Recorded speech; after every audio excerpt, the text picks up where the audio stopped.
The stars above the Galactic Council shimmered calmly. Inside the great chamber, hundreds of alien leaders sat in silence. A large screen floated above them, waiting. Every race in the galaxy had gathered. Something unexpected was about to happen. Soft beep echoed. A message was coming in from Earth. The council members leaned forward. Earth rarely sent messages. When they did, it was always polite, calm, quiet. But this message looked different. On the screen, a human woman appeared. She stood tall, wearing a black uniform with no markings. Behind her, a massive glowing star burned bright. Her face was still. Her voice was clear. "This is Earth. We bring a final message." The room went still. The woman paused. Her eyes scanned the chamber as if she could see them all. "You have attacked our ships. You have insulted our diplomats. You have tested our patience," she said slowly. The council leader, a tall creature with silver skin, raised his brow. "So they finally speak," he whispered to his aide. The woman continued, her voice sharper now. "We tried peace. We tried kindness. We followed your rules, but no more." Her next words made the entire galaxy sit up. "Attack again, and we stop pretending to be polite." For a moment, no one moved. No one spoke. Was this a threat? The woman stared directly into the screen. "We have hidden our strength. You believed we were weak. That was your first mistake." She stepped aside. Behind her, the star shifted. It wasn't just a sun. It was a weapon, burning, massive, controlled by Earth. Gasps spread across the chamber. "What is that?" asked a commander from the Sauriac Empire. "A stellar cannon," replied a scientist, pale and shaking, "powered by a sun, controlled by humans." That's impossible. But it was real. Earth had built a weapon using a star, and they had said nothing. For years, the Galactic Council had thought Earth was new, small, harmless. Humans always spoke softly, always followed orders, always smiled.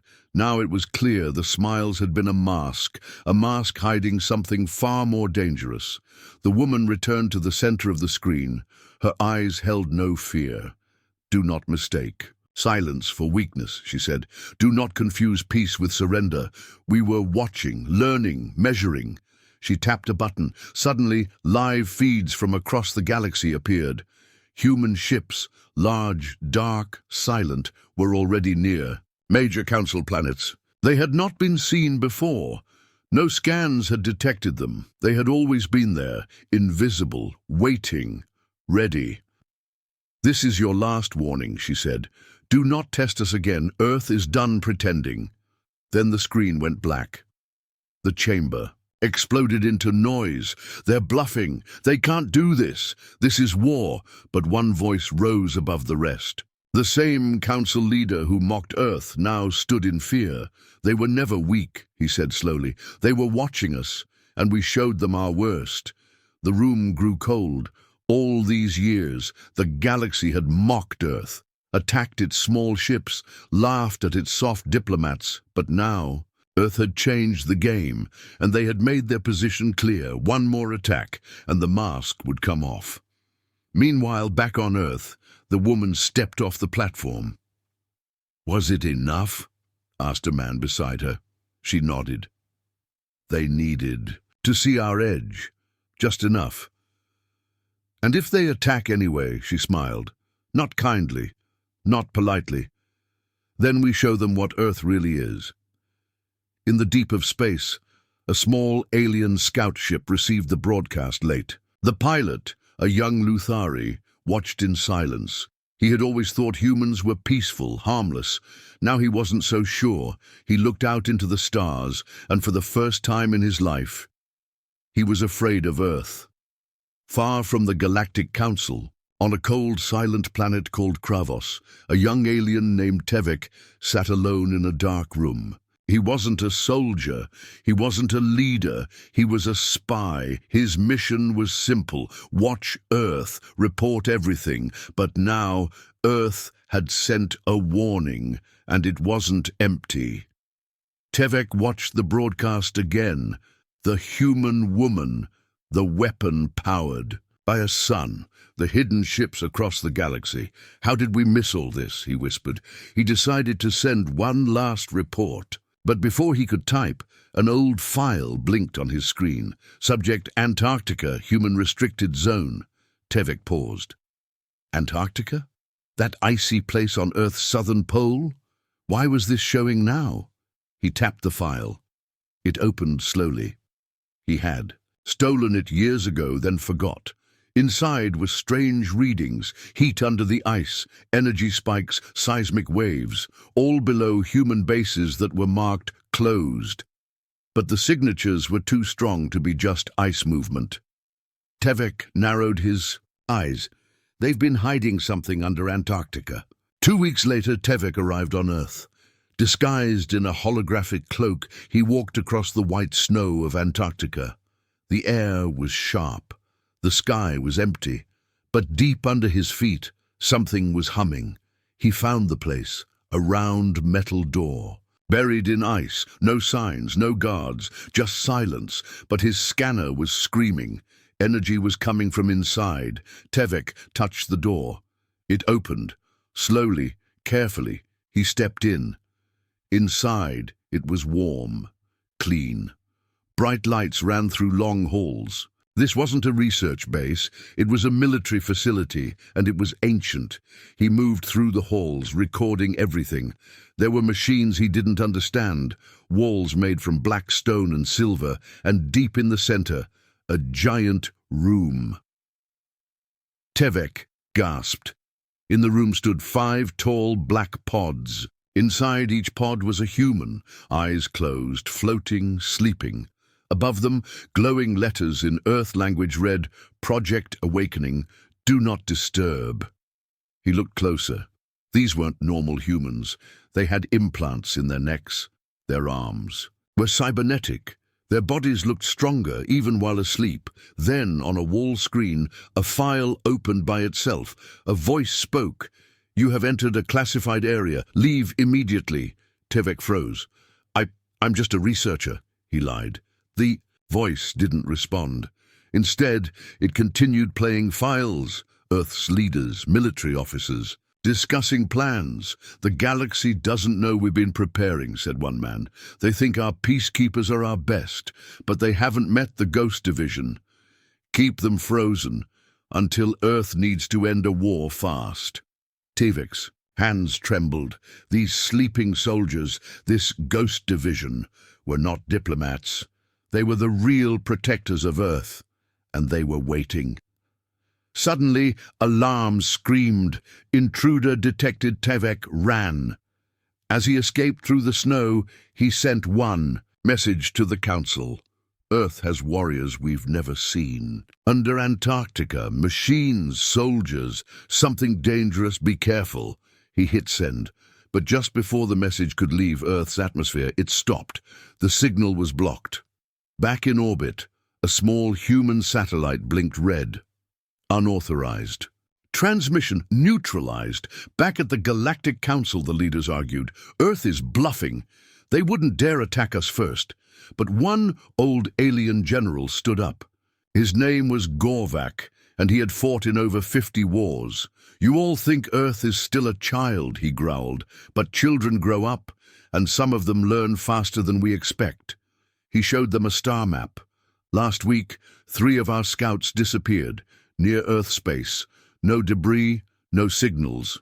Gone." He pointed at the areas. Then slowly, he placed a red marker on Antarctica. "This is where we sent Tevek." The map glowed red.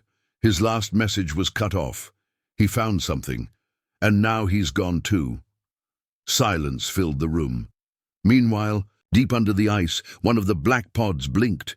The human inside opened his eyes, sharp, cold, focused. On a screen above his head, 2 words flashed. "Protocol, Ghost Division, activated." Across the galaxy, everyone knew Earth's peacekeepers. They were polite, always calm, always listening. In war zones, they helped rebuild cities.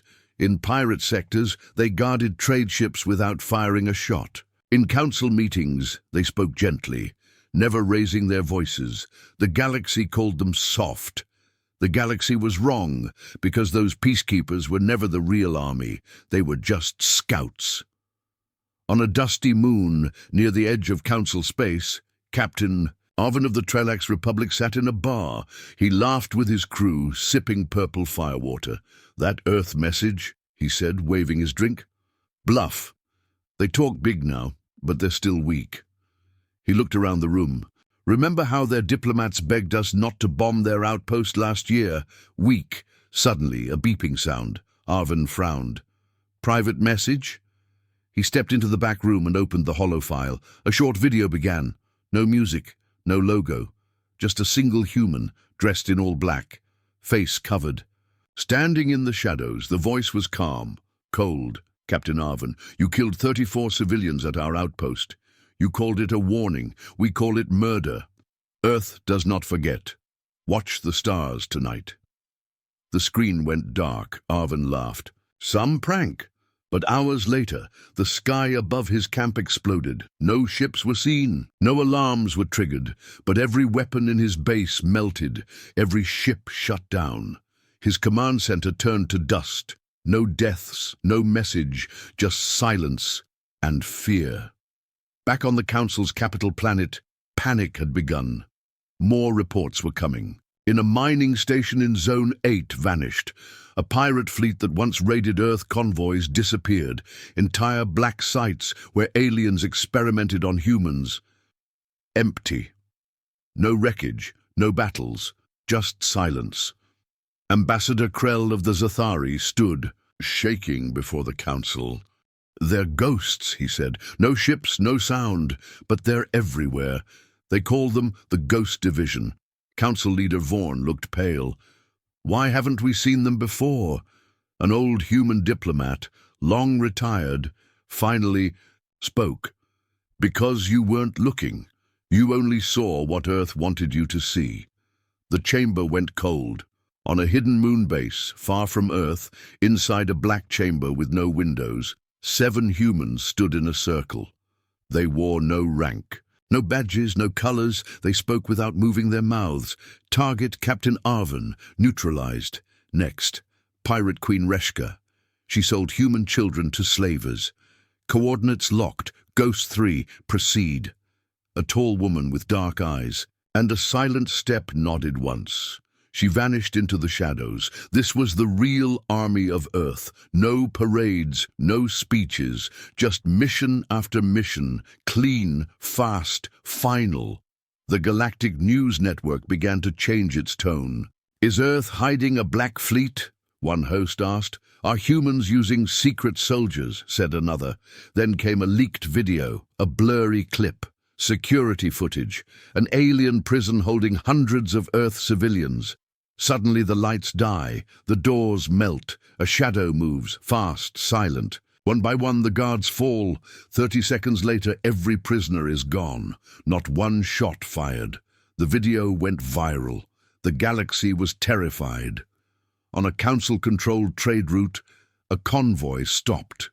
Their engines shut down mid-flight. A single human ship appeared, black, no lights. A voice came through the radio. "We don't want war, we want respect. And you failed the test." Then the human ship vanished. No weapons fired, no cargo taken, just a message. And silence. Inside Earth's secret command, the woman from the broadcast, the one who gave the warning, stood in front of a map. Hundreds of red dots blinked, each one an enemy who had harmed Earth. "Phase 1 is complete," she said. "Let them fear shadows. Let them wonder who's next." A young officer turned to her. "Commander, why didn't we use Ghost Division before?" She looked out the window toward the stars. "Because we believed in peace. We hoped they would too." She turned back, eyes cold. "But now, hope is over." At the edge of known space, a lonely alien child looked up at the sky. "Papa," she asked, "are the humans really ghosts?" Her father hugged her tight. "No, my dear, they're real, and they're listening." The Galactic Council was falling apart, not by war, but by silence. Leaders who once laughed at Earth now held secret meetings. They shut down their border stations. They moved their fleets closer to home. Everyone was afraid, but they still didn't understand. Why now? Why was Earth, so quiet for years, suddenly showing strength? That answer came from someone unexpected. On the peaceful planet Adari, the Galactic Science Union gathered for an emergency summit. A human scientist named Dr. Elena. Ward was invited to speak. She wore no armor, no weapons, just a plain grey coat and calm eyes. She stood before hundreds of alien researchers. "My name is Elena," she said softly, "and I will tell you the truth." The room went silent. She pointed to a star map. It showed Earth's movement over the past 150 years. "We explored, we learned, we sent diplomats, peacekeepers, and aid." She tapped the screen. "But what did you give us in return?" Another screen lit up. Images of human ships destroyed. Colonies bombed, children in cages, and ambassadors mocked. "You saw our kindness and called it weakness." She turned to the crowd. "You were being tested." Gasps spread across the room. "You thought you were measuring Earth, but Earth was measuring you." Elena continued. "Every mission we sent, every offer of peace was a question, a test." She raised her voice. "Would you treat a new race with respect, or would you treat them like prey?" The images changed. Council ships bombing unarmed outposts, slavers capturing human children, science labs using human prisoners. "You failed. You failed again and again." We recorded everything.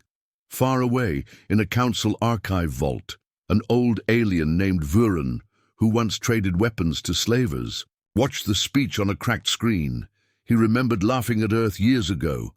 Now he couldn't sleep.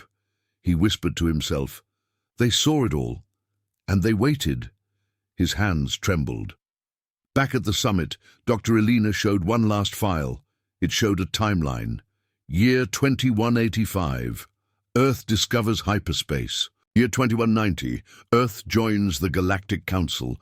Year 2195 to 2250, Earth launches the observation era. "We built satellites to watch your fleets," she said. "We sent peacekeepers to see how you treated the weak. We shared tech, only to watch how you used it." The screen zoomed in on one line. Galactic morality score, final report, failed. She stepped away from the podium. "We did not come here to beg or to fight. We came to say this: Earth gave you a chance. You chose cruelty." She looked at the galaxy's top scientists. "Now Earth chooses truth." Then she walked away. No applause. No sound, only fear. In the council war chamber, leaders scrambled to react. "They played us," one shouted. "They baited us," another screamed. "But why not attack before?" General Gorvak stood tall, arms crossed. "Because they're smarter than us," he said. "They watched, they waited. Now they know exactly who we are. They know our fleets, our plans, our hearts." He looked at the map, and now we know theirs. Meanwhile, deep under Earth's command facility, Commander Nia, the woman from the first broadcast, stood beside Dr. Elena. "Do they believe you?" Nia asked. Elena nodded. "Yes, but they're still lying to themselves. They think we're angry." "We're not?" "No," Elena said. "We're ready." In deep space, the Ghost Division continued its missions. On a war-torn planet where humans were once hunted for sport, Ghost 6 walked into the alien palace. No guards remained. She placed a small metal cube on the throne. It beeped once, then played. Elena's voice: "To those who fed on our people, you are no longer welcome in this galaxy." Alien worlds began holding emergency meetings. Some begged Earth for peace, others prepared for war, but Earth said nothing. The silence was louder than any threat. On a farming planet near Earth space, a teacher spoke to his class. "Why didn't Earth attack when they were weak?" a child asked. The teacher smiled sadly. "They weren't weak, they were watching." The class grew quiet. "And now," the child whispered. The teacher looked up at the stars. Now the test is over. The galaxy waited for Earth to speak. Again, but Earth said nothing. No broadcasts, no new warnings, no diplomats, no replies, only silence. Across hundreds of star systems, alien leaders sent urgent messages. Let us talk. We regret the past. Let's meet. Let's discuss. But Earth had stopped talking. Instead, Earth began to move. Inside Earth's high command, deep beneath a mountain, Commander Nia stood before a giant holographic map. Dozens of red zones blinked across the stars. Colonies that once tortured humans, slaver outposts, research centers where human DNA had been taken like samples. She raised one hand. Begin Operation Silence. Across the room, silent officers nodded. No speeches, no cheers, just quiet hands typing in launch codes. In the darkness of space, Earth's hidden fleet came to life. Not the public fleet shown in council reports. This fleet had no flags, no names. Black. Ships, soundless and invisible to scanners, slid through the stars like shadows. One ship arrived at Varnis 3, a council mining world. The planet's leaders were known for hunting down lost human ships and selling their parts. That night, the stars above Varnis turned red. The next morning, the planet was gone. Not destroyed, erased. The mining towers were still standing, but there were no people left, no alarms, no struggle, no noise, just silence. Elsewhere, in the rich city of Veltar, the ruling family awoke to find every security drone offline. A single silver box sat on their balcony. Inside, you sold human children, we remember. That night, the skies lit up with blue fire. Only the ruling tower burned. Everything else was untouched. The people screamed, but Earth never responded. The council's panic grew. They couldn't trace the attacks. No ships, no energy trails, only results. Entire. Power grids went dark. Fleets vanished mid-jump. Commanders died in their sleep. Their hearts frozen by silent drones no one could see, and every time a small card was left behind. Too late. At the heart of the council, Ambassador Krell called for a peace vote. "This cannot go on," he shouted. "Earth must be forced to the table." But no one voted, because by then 5 of the council members had already disappeared. Their chairs were empty. Only a small, blinking light sat where they used to speak. On a quiet asteroid outpost, Ghost 7 removed her helmet. She watched the stars, face calm, hands steady. Beside her, a young recruit asked, "Why don't we speak to them?" She smiled. "Because they only understood fear." She pointed to a distant planet, that one tortured Earth refugees 30 years ago. They never said sorry. The recruit whispered, "What happens now?" Ghost 7 placed her helmet back on. "Now we erase their name from history." Back on Earth, Dr. Elena walked the silent halls of the observation archive. She passed rows of files, every act of betrayal recorded, every crime marked.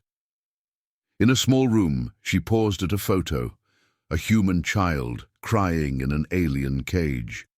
She closed her eyes. "We gave them time," she whispered. She turned off the lights and walked away. In a council media station, reporters struggled to keep up. "Who's next?" one asked. "Why is Earth targeting certain worlds?" Then a message appeared on every screen. No speaker, no voice, just text. "There are no targets, only consequences." Then the screens went black. On the planet Zarvek, a great warlord gathered. His fleet.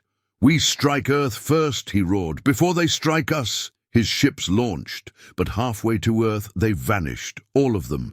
No battle, no fire, just gone. A single piece of debris floated in deep space, a black panel with 2 words scratched on it: "Not enough." The galaxy began to turn inwards. Planets closed their gates. Empires stopped trusting each other. They feared what Earth would do next. But Earth didn't move fast. They moved perfectly, one by one, strike by strike, always silent, never wrong. On a lonely trade route, A small alien child looked up from her window. She saw a strange black triangle move across the sky. It didn't glow, it didn't hum, it just passed, like a shadow across the stars. She whispered, "Mama, what was that?" Her mother pulled her close. A reminder. Of what? That Earth is still watching. The galaxy had never been so quiet. Not a war, not a treaty, not even a whisper from Earth. World after world had felt the cold hand of Operation Silence. Some were destroyed, some were simply emptied. All were changed, but Earth still hadn't shown its true face until now. In the ruins of the old council hall, only 12 leaders remained, out of 100. The rest were gone, vanished, dead, or in hiding. Message appeared above the center table. No speaker, just light. Final transmission, Earth command. Then the human woman appeared, Commander Nia, the one who had first delivered the warning. Her eyes were still calm, but this time there was no courtesy in her voice, only truth. "We gave you time," she said. "We gave you peace." She paused. "And when you broke it, we gave you silence." Behind her, a wall of light showed files, thousands of them, images, videos, audio clips, all proof, all the crimes the galaxy had done to humans, some over 100 years old. She stared directly at them. "You called us polite. You thought we were weak, but we were just waiting." The screen shifted maps, war records, secret council operations, spy logs. "We watched, we listened, and now we're done." She lifted her hand, and the image changed to a new symbol, a blue planet, Earth, surrounded by a circle of stars. But this was not the Galactic Council. This was something else, something new, the United Human Dominion. Commander Nia spoke again. "There is no council now, not as you knew it. We will rebuild, but not with the same hands that destroyed." She stepped aside. Another figure appeared, Dr. Elena Ward. "The test is over," Elena said. "Now comes the correction." In the following weeks, Earth sent new envoys, not diplomats in soft robes, but judges, witnesses, and builders. On worlds where humans were treated with kindness, Earth helped rebuild cities, cured diseases, and shared technology. On worlds that had enslaved, mocked, or tortured their people, Earth left nothing standing. It wasn't revenge, it was order. On the planet Jorvar, where humans were once hunted for sport, Earth didn't bomb cities or kill civilians. Instead, they dropped one machine, a black tower that released a signal. Within days, the planet's weapons turned to rust, their power plants died, their skyports melted. Jorva became silent, powerless, humbled. At the center of the capital, a statue appeared, a human child with a broken toy in one hand and a burning star. In the other, the message below it read, "Never again." On peaceful planets that had protected human refugees during dark times, Earth did something else. They sent gifts, books, medicine, energy sources that could last for 1,000 years. One alien child held a crystal given by a human envoy. "Why are they helping us?" she asked. Her elder replied softly, "Because we passed the test." Back on Earth, Commander Nia stood on a platform above the blue oceans. Behind her, thousands of Earth citizens watched. "This is not the end," she said. "This is the beginning. We are not here to rule the galaxy, only to remind it," she paused, "that silence is not weakness." In the shadows of deep space, the Ghost Division returned home. No parades, no medals. They walked quietly through dark tunnels, removed their armor, and disappeared once more into the world, ready if ever needed again. In a small classroom on the planet Velis, a child read from a new history book. The final line of the chapter said, "Earth wore a mask of peace to give the galaxy a chance to show mercy. But when the galaxy failed, Earth showed its face." The teacher closed the book and looked at the stars. "Never forget," she said, "humans are not what they seem." Later that night, on a lonely moon station, 2 alien workers looked Up at Earth's glowing symbol in the sky, one whispered, "Are they finished?" The other replied, "No, they're just watching." They stood in silence because now silence meant power.